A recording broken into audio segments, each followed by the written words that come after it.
आज के दिन प्रभु यीशु मसीह हम सब के पापों के लिए क्या हुए थे? बलिदान हुए थे। इस बात को समझना बहुत जरूरी है। बाइबल को यदि आपको समझना है ना, तो आप जो केंद्र बिंदु है, बाइबल का पूरा केंद्र बिंदु क्या है? यीशु का बलिदान। यदि आपने पूरी बाइबल पढ़ ली, पूरा कहना चाहिए सब चीजों को जान गए, लेकिन इस बात को आपने एक्सेप्ट नहीं किया या इस बात को नहीं जाना कि यीशु मसीह मेरे पापों के लिए बलिदान हुआ, तो आप बाइबल का ज्ञान आपका क्या है?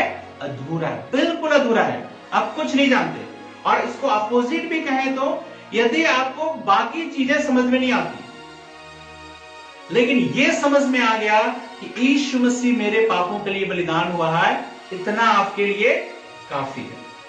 मतलब इतना आप समझ गए कि यीशु मसीह मेरे पापों के लिए बलिदान हुआ, अनंत जीवन के भागी आप हो गए। कितना इंपॉर्टेंस आपके जीवन में गुड फ्राइडे का।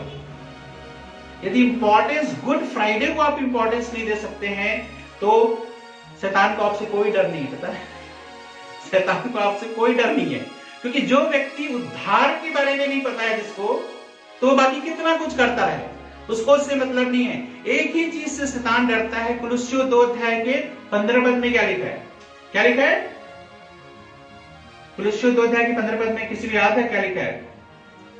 उसने प्रधानता और अधिकारियों को अपने ऊपर से उतारकर खुला खुला तमाशा बनाया। किस पर? क्रूस पर, है ना। तो क्रूस एक ऐसी चीज है जिससे शैतान जो है सबसे डरता है। यीशु के लहू से सबसे ज्यादा वो क्या करता है? डरता है। लेकिन यदि आपके पास प्रभु के दिन के लिए आपके पास समय नहीं है, मतलब दुख होता है इस बात का। यदि मैं किसी पर्टिकुलर किसी व्यक्ति को नहीं बोल रहा हूं, लेकिन मैं एक जनरल बात को बोल रहा हूं। यदि आपके और मेरे अंदर यदि इस बात के लिए आपके पास समय नहीं है कि प्रभु यीशु जो मेरे लिए बलिदान हुआ उसके लिए मैं उसके साथ थोड़ा समय बिताऊं, उसकी आराधना करूं, तो आप चाहे कितना भी हल्ला गुल्ला करते रहो, शैतान को कोई भी डर नहीं है, वो आपको छोड़ेगा नहीं। ठीक है, क्योंकि यीशु का लहू और बलिदान सबसे ज्यादा। और बाकी दिन के लिए भी मैं हमेशा बोलता हूं, मसीही लोग कोई बहुत ज्यादा त्योहार नहीं मनाते। क्या मनाते? क्रिसमस और गुड फ्राइडे और ईस्टर। तो आप क्रिसमस को हो सकता है बड़ा त्योहार समझते हो, दुनिया समझती है क्रिसमस क्या है? मसीहियों का बड़ा त्योहार है। लेकिन बाइबल के अनुसार क्रिसमस जो है बड़ा त्योहार नहीं है। गुड फ्राइडे बड़ा त्योहार है, जिस दिन अपने जीवन को हम फिर से जांचते, उस प्रभु के प्रेम को अपने जीवन में क्या करते हैं? याद करते कि कैसे यीशु मसीह हम सब के पाप के लिए मरा। यहां पर हम दुख मनाने के लिए नहीं इकट्ठे हुए, है ना। किसी के घर में मौत हो जाती है तो हम जाते हैं, है ना, और दुखी होके सिर लटका करके बातें करते हैं। वैसा उद्देश्य नहीं है हमारा। लेकिन क्या उद्देश्य है? यीशु की मृत्यु को हम याद करते हैं कि, और इसलिए क्या बोलते हैं इसको? Good Friday. किसी के घर में मौत हो, है ना, और आप जाके उसको बोले हाँ अच्छा हुआ, ठीक है, आपको क्या करेगा? तुरंत घर से बाहर निकाल देगा। लेकिन यहां पर हम गुड क्यों कह रहे हैं? यहां पर यीशु मसीह मरे हैं, बलिदान हुए हैं, मृत्यु हुई है, लेकिन हम उसको गुड बोल रहे हैं। इसलिए गुड बोल रहे हैं कि यीशु का बलिदान हम सब के लिए जरूरी है। ये उत्तम दिन है जिसमें परमेश्वर ने अपने प्रेम को हमारे जीवन में क्या किया है? प्रकट किया है। इसलिए हम इसको गुड फ्राइडे बोलते हैं। ठीक है, और सारी दुनिया को पता चले, लोगों को पता चले कि जो है आप गुड फ्राइडे मनाने जा रहे हैं। पूरी दुनिया को ये चीज बताना है। क्रिसमस तो सब कोई मना लेता है, जो प्रभु को नहीं जानता है वो भी क्या करता है? घर में क्रिसमस ट्री लाएगा। एक बार हम जाते हैं ना दुकानों में, तो बच्चे जो है बोलते हैं मेरा क्रिसमस ट्री ला दो, ये कुछ कुछ गिफ्ट लटका दो, तो सारे लोगों को क्रिसमस पता है। लेकिन गुड फ्राइडे का इंपॉर्टेंस बाइबल में सबसे ज्यादा है। इस बात को आपको समझना बहुत जरूरी है। और इसलिए आज हम इकट्ठे हुए हैं कि हम प्रभु के सामने आज गुड फ्राइडे को हम इस समय मनाएं। हम, जैसा कि मैंने कहा कि यीशु का बलिदान इतना महत्वपूर्ण भाग है कि यदि हम यीशु के जीवन चरित्र के विषय में पढ़ते हैं तो मत्ती, मरकुस, लूका और यूहन्ना रचित सुसमाचार, हम चारों सुसमाचार को पाते हैं जो यीशु के जीवन के वृत्तांत को क्या करता है? बताता है।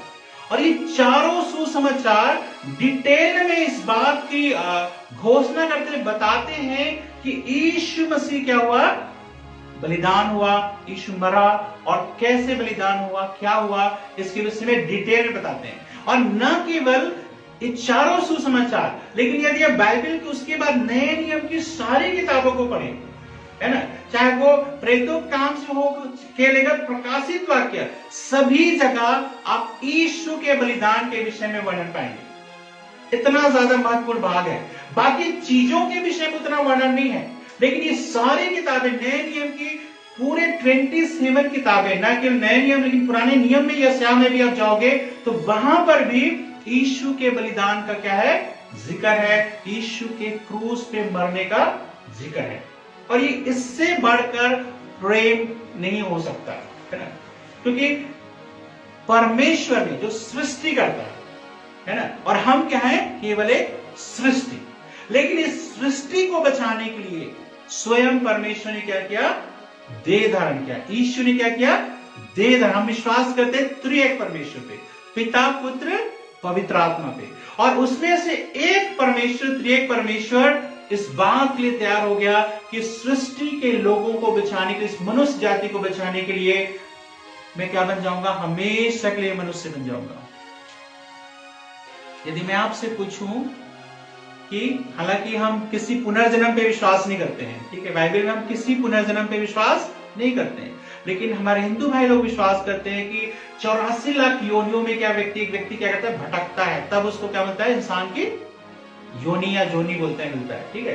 तो यदि मैं आपसे पूछूं कि क्या कभी आप अगले जन्म में कीड़े, वैसे नहीं होता है लेकिन एक सिंपल बात है बोलो कि क्या कोई कीड़ा आप जन्म लेना चाहोगे, तो क्या आपका रिएक्शन होगा, बिल्कुल भी नहीं है, क्योंकि इंसान से अपने आप को डिग्रेड करके कीड़ा बनना, जिसका कोई कीड़ा क्या होता है, तभी बोलते हैं कीड़े सरीखे मर गए, ऐसे बोलते हैं, मतलब एक कहावत टाइप का है कि किसी की ऐसी मौत हो गई जैसे कीड़े की तरह मर गए, या कुत्ते की मौत मर गए, मतलब इस टाइप से एक कहावत हम कहते हैं। तो यहां पर देखिए स्वयं परमेश्वर जो सृष्टि को चलाने वाला है, और उसको बिल्कुल भी जरूरत नहीं इस बात की,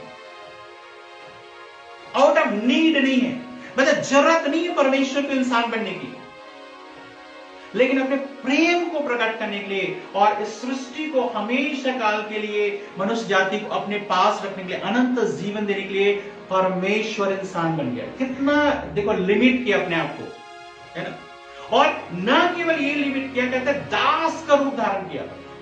इंसान भी बना तो ऐसे नहीं कि राजा महाराजा के घर में पैदा हो गए और खूब ऐशो आराम कर रहे हैं, शादी ब्याह किया, बच्चे पैदा किए, खूब राज्य कर रहे हैं, खूब मस्ती कर रहे हैं, नहीं, कहते गरीब बढ़ई के परिवार में पैदा हुआ, जीवन भर संघर्ष किया, और सबसे बढ़कर जिस काम के लिए यीशु मसीह आया था, और कोई काम मेन नहीं था, बाय द वे एक ही काम मेन था, वो था हम सब के पापों के लिए बलिदान होना, और उसके अनुसार उसने अपना जीवन दे दिया। और यहां पर क्या होता है, क्या लोगों ने पहचाना, अभी हम थोड़ी देर में यीशु के क्रूस पर कहे गए 7 वचनों में मनन करेंगे। यहां पर एक चीज को समझना जरूरी है कि परमेश्वर ने प्रेम करके अपने आप को इंसान बना दिया, बलिदान होने के लिए दे दिया, तो क्या उस समय के लोगों ने उसको पहचाना? नहीं पहचाना। ज्यादातर लोग यीशु के पास क्यों आते थे? ताकि हम चंगे हो जाएं, कमी घटी पूरा हो जाए, खाने को मिले, कुछ चीजें, कई लोगों को मजा आता है कुछ चीजें सुनने में, कई लोगों को मजा आता है भीड़ भड़ाके में जाने में, जैसे भीड़ कहीं पे हो रहा हो तो क्या करते हैं हम जाके देखते हैं, तो उस तरह के लोग थे। और दूसरी तरफ कौन लोग थे? ये शास्त्री, फरीसी, महायाजक लोग थे, जो परमेश्वर का वचन का ज्ञान तो था उनको, लेकिन वह यीशु को पहचान नहीं पाए। पुराने नियम की सारी किताबें, सारी चीजें एक शैडो के रूप में, एक छाया के रूप में है, लेकिन वो इस बात को पहचान नहीं पाए कि यीशु मसीह कौन है। जबकि यीशु मसीह के विषय में इतना ज्यादा डिटेल में लिखा गया, वो कहां जन्म होगा, कैसे होगा, पिछले समय में पिछले संडे बता रहा था कैसे, यहां तक ये भी लिखा है कि प्रभु यीशु यरूशलेम में कैसे प्रवेश करेंगे, गधी के बच्चे के ऊपर चढ़कर, कहते तेरा राजा आता है गद्दी के बच्चे पर, लादू के बच्चे पर। तो इतनी सारी डिटेल है, और यशायाह में तो उसकी मृत्यु के बारे में भी डिटेल है। तो इतना डिटेल होने के बावजूद भी उनकी आंखें क्या हो गई थी, अंधी हो गई थी, और वो पहचान नहीं पा रहे थे उनके अंदर क्या था। कहता है हमारे धर्म, आज भी क्या होता है, सबसे ज्यादा जो कंट्रोल करने वाला जीवन को क्या है, धर्म है। और उन्होंने भी देखा कि सब लोग तो हमें छोड़ करके कहां जा रहे हैं, यीशु के पास जा रहे हैं, और इसलिए जो अपने आप को और कठोर कर लिया, है ना। और देखो यरूशलेम में जब प्रवेश कर रहा था प्रभु यीशु, मैंने क्या बताया था कि भीड़ की भीड़ क्या बोल रही थी, क्या बोल रही थी, अपने क्या किया था उन्होंने, खजूर की डालियां लगा दी थी और अपने कपड़े उतार करके चारों तरफ उन्होंने कर दिया था। ये चीज मैंने बताया था। और यरूशलेम से भी जो बहुत जगह से जो लोग आए थे यरूशलेम में, वो भी यरूशलेम से हट करके उस जगह में जाके मिल रहे हैं। लेकिन क्या हो रहा है उस समय, अगले ही दिन क्या हो रहा है, अगले ही दिन पिलातुस के पास वही भीड़। लेकिन एक बात यहाँ पे इस बात को बताता है कि लोगों के भड़काने के अनुसार, है ना, उतना समय नहीं है सिर्फ सारी डिटेल को पढ़ने के लिए, 2-2 चैप्टर सारे उसमें लिखा है। लेकिन यहां पर लोगों के उकसावे में आ गए। आज जो चिल्ला रहे थे प्रभु की जय हो, जो दाऊद के नाम से आता है जय हो, अपने कपड़े उतार रहे, खजूर की डालियां, कल जब शास्त्री फरीसी महायाजक लोग बोलने लगे कि इसे क्रूस पे चढ़ाना है और कुछ लोगों को इकट्ठा किया, तो पूरे भीड़ की भीड़ क्या चिल्ला रही है, क्रूस पे चढ़ा, क्रूस पे चढ़ा, क्रूस पे चढ़ा।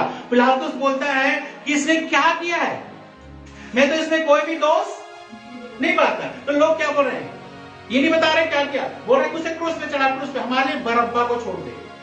बरअब्बा कौन था पता है, बरअब्बा था विद्रोही था, जो रोमन गवर्नमेंट का क्या करता था, विद्रोह करता था, हमें नहीं चाहिए गवर्नमेंट चाहिए, हमें तो अपना राज्य, अपना देसी जो है यहूदियों का राज्य चाहिए। तो लोगों ने किसको मांगा, यीशु की हमें जरूरत नहीं है, हमें बरअब्बा की जरूरत है। बरअब्बा क्या कर रहा है, पॉलिटिकल क्रांति को लेकर आ रहा है अपने यहूदियों का राज्य पे। लेकिन यीशु क्या कर रहा है, कहीं से भी देखने से ऐसा महसूस नहीं हो रहा है कि ये रोमन गवर्नमेंट को उठा के फेंक देगा। लेकिन क्या कर रहा है, यीशु बीमारों को चंगा कर रहा है, लोगों के जीवन को बदल रहा है। जो जैसे लोग जिनको दबे कुचले लोग हैं, पीड़ित लोग हैं, उनको क्या कर रहा है, परमेश्वर के राज्य का सुसमाचार। तो वो लोग शास्त्री फरीसी, ऐसा व्यक्ति हमें नहीं चाहिए, हमें तो राजा चाहिए जो हमें क्या करे, रोमन गवर्नमेंट से छुटकारा कर दे। उस समय के लोगों की बात। आज भी क्या हम यीशु को पहचान पाते हैं, आज भी नहीं पहचान पाते। आज भी लोगों के लिए मैं बताऊं, ज्यादा से ज्यादा महत्व यही है कि प्रभु मेरे जीवन में आशीष देता रहे, बना रहे, घर खुशी अच्छा चले, जीवन में सब कुछ रहे। प्रभु उनके लिए पहली प्राथमिकता नहीं है, नहीं पहचानते, इसलिए ऐसा होता है ना। और यहां पर देखिए कि अपने आप इतना दीन किया, और जब कहता है, पिलातुस भी बोलता है मुझे तुझे छोड़ देने का अधिकार है। यदि यीशु चाहता कि जो है, और क्या बार बार बाइबल में पढ़ोगे, चारों सुसमाचार लिखा है, पिलातुस को पता है, लिखा है बार बार कि वो धोखे से डाह के कारण पकड़वाए गए। बार बार इस चीज का जिक्र करता है कि डाह के कारण पकड़वाए गए, इस बात को वो जानता था, इसलिए बार बार बोल रहा है, उसको छोड़ देना चाहता था। लेकिन यीशु को भी बोलता है कि मुझे अधिकार है तुझे छोड़ देने का। तो क्या यीशु ने कुछ भी बोला, नहीं बोला। चाहता तो बच सकता था वहां पे, पता है, क्योंकि यदि पिलातुस को बोल देता कि मुझे सुरक्षा दी जाए, मैं बिल्कुल मतलब जो है इन यहूदियों से, यहूदी लोग कुछ नहीं कर सकते थे क्योंकि रोमन के गुलाम थे। लेकिन यीशु ने स्वेच्छा से इन चीजों को स्वीकार किया, क्योंकि यीशु को मरना बहुत जरूरी था, इसी काम के लिए वो आया था। बहुत सारे लोग क्या बोलते हैं कि तुम्हारा यीशु तो क्रूस पे चढ़ के मर गया, वो कैसा ईश्वर है, या तो ईश्वर नहीं है या कैसे कमजोर ईश्वर है। लोग इस तरह की बातें बोलते हैं कि जो है एक दिन क्रूस में चढ़ा और मर गया, वो कैसे ईश्वर है। लेकिन हम इस बात को जानते हैं, यीशु इसी काम के लिए आया था, उसको मरना जरूरी था, अपने आप को बचा सकता था। और इवन ये भी कहता है कि यदि मैं अब भी कहूं पिता से प्रार्थना करूं, तो कहता है स्वर्गदूतों की जो है पूरी सेना आकर के इनको सबको नष्ट कर देगी, चाहे हजारों लोग हो चाहे लाखों लोग। एक स्वर्गदूत कितने सारे लोगों को मार सकता है, लेकिन फिर भी अपने आप को उसने नहीं बचाया, क्योंकि उसको देश वही था, मरना था। फिर यीशु को किसके साथ गिना गया, अपराधियों के साथ गिना गया, लिखा है ना। एक तरफ किसको चढ़ाया, 2 डाकुओं को चढ़ाया है, ठीक है। और डाकू बाय द वे ऐसा मतलब नहीं है कि डाकू उन्होंने चोरी कर ली, कुछ पैसे चुरा लिए तो उनको ये सजा मिल रही है। ये ऐसे खतरनाक डाकू रहे होंगे जो लोगों की हत्या करते हैं, जनरली हत्या करके लूटपाट करने वाले। तो यहां पर यीशु मसीह एक कैसे, मतलब उसकी पहचान बनाई दी जा रही है, कैसे पहचान दी जाएगी? अपराधी है, जबकि उन्होंने कुछ भी काम नहीं किया था। ऐसे कुछ भी काम आप दोष नहीं लगा सकते थे कि वो मृत्यु के दंड किए होंगे। और बाय द वे क्रूस की मौत जो है सबसे दर्दनाक मौत होती थी, क्योंकि बाकी चीज में क्या करते थे वो लोग, किसी का गला काट देते थे, कुछ भी कर देते थे तो आदमी तुरंत मर जाता था।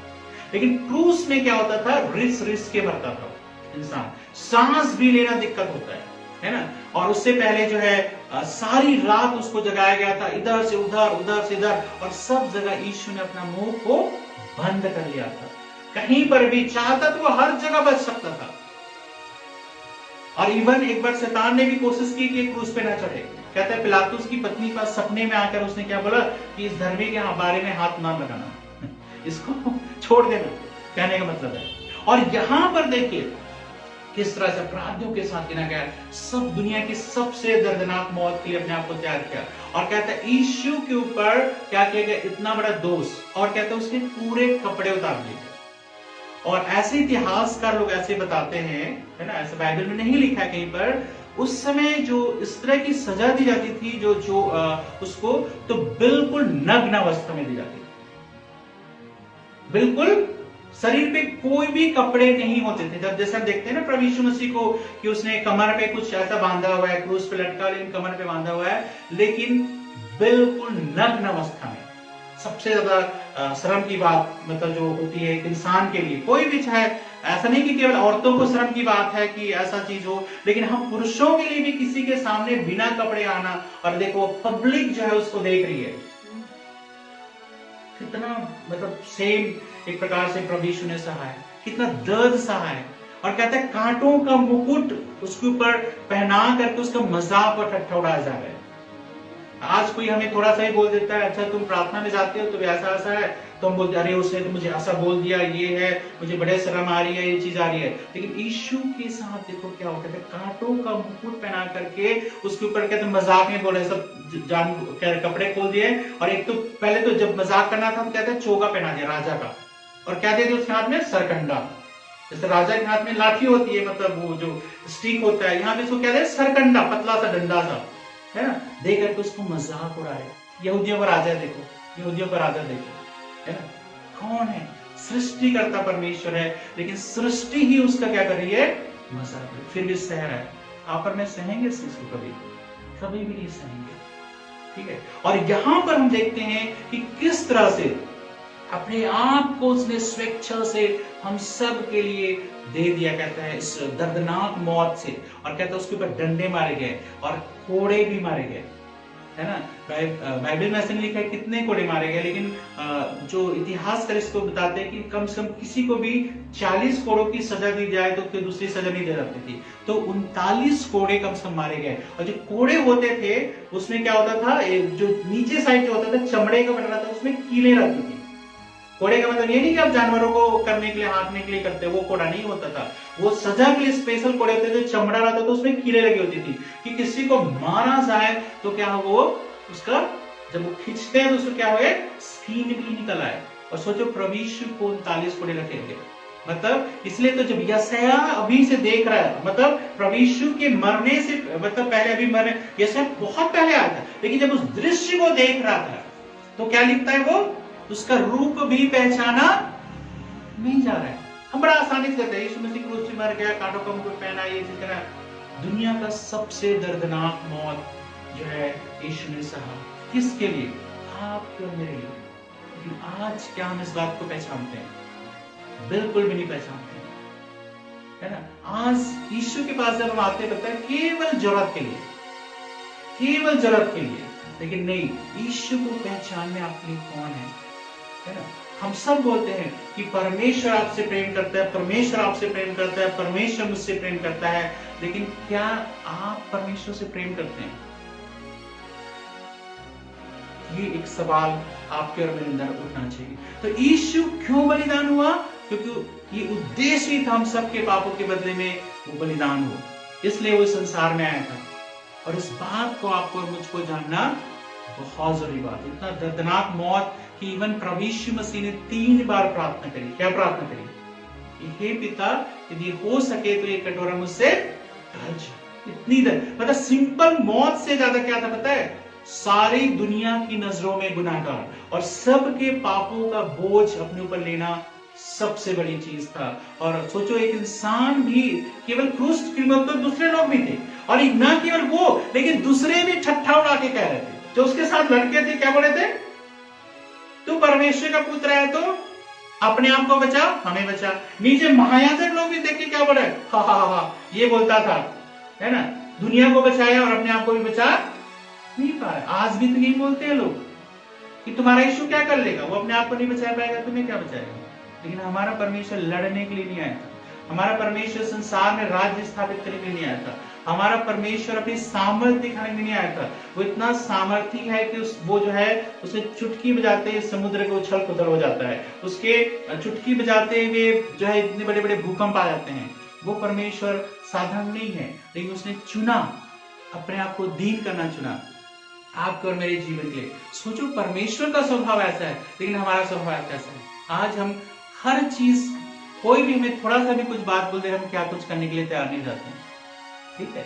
लेकिन ये परमेश्वर के स्वभाव को देखिए, ईश्वर का बलिदान हमेशा याद रखें आपको कि मेरे लिए क्या। पहला कुरिन्थियों 15 अध्याय के 3 पद में लिखा है, पवित्र शास्त्र अनुसार यीशु हमारे पापों के लिए मर गया और गाड़ा गया और तीसरे दिन जी उठा, है ना। तो जब अब इस चीज को, जब आप यहाँ पर हैं, इस चीज को हमेशा याद रखिए कि यीशु आपके पापों के लिए मरा है, इसलिए आज आप जीवित हैं। तो आपने अनंत जीवन के उपाय किया है। तो ये बलिदान सबसे बढ़कर यीशु मसीह का है।